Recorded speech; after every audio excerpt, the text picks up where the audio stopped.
Welcome to the 100% Ride Podcast, episode 44. RIP to Tiny Zeus Lester. First and foremost, RIP to him. And RIP to Marcus Garvey Jr.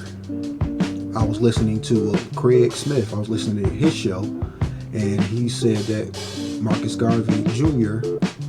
died in Miami. He was 90 years old. So I've never even heard about him until today. So RIP to that brother too. And RIP to anybody else out there in the struggle. You know what I'm saying? The Joe Biden thing, when him talking on the phone to the quote unquote black leaders.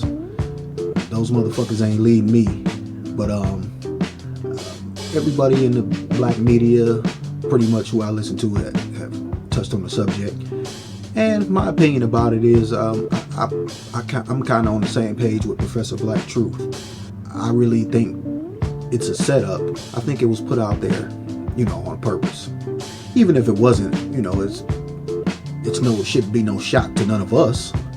Maybe to some of the people who voted for him that didn't know how he really feels. It might be a shock to them, but shit, we ain't heard nothing new. He's a bigot. Okay, we know Joe Biden ain't shit. He's a bigot. We know that. I think you control the narrative.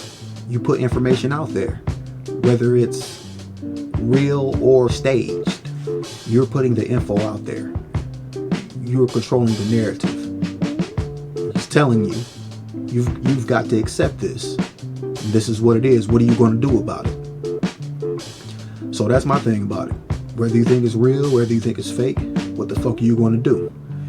Put this information out there and show the people who voted for him. Just show them. I sent some info to one person, and she was just like, she felt bad that she voted for Biden. So that's all you can do is just put the info out there, and you can lead a horse to water, but you can't make it drink, right? And I want to talk about whole ass nigga Grandmaster Fake. I don't trust him. I don't trust him at all. Him and the shitty cuz cut from the same cloth. My man who shot Nipsey Hussle, whole ass nigga. RIP to Nip too. Those kind of people we just need to stay away from. Run them off the block every time you see them, because they're trouble. They'll sell out their people for a fucking bologna sandwich in $5. They ain't shit. I don't know if I mentioned it on my last podcast, but Chris Unbiased, he's a YouTuber. He went quiet for a while. He used to talk about battle rap a lot.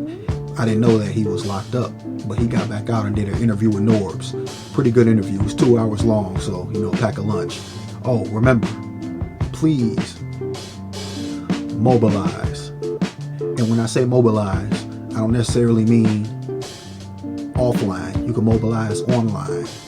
Make a blog.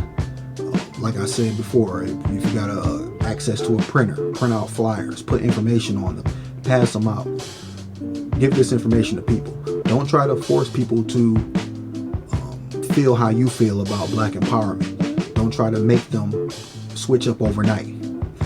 I know people who I've talked to on and off over the years who are finally coming around, and you have to find the angle to talk to them from, because a lot of our people who I thought was awake, soon as it was time to vote, they was acting like Trump was the goddamn boogeyman out under the bed, and they ran out to vote for Biden.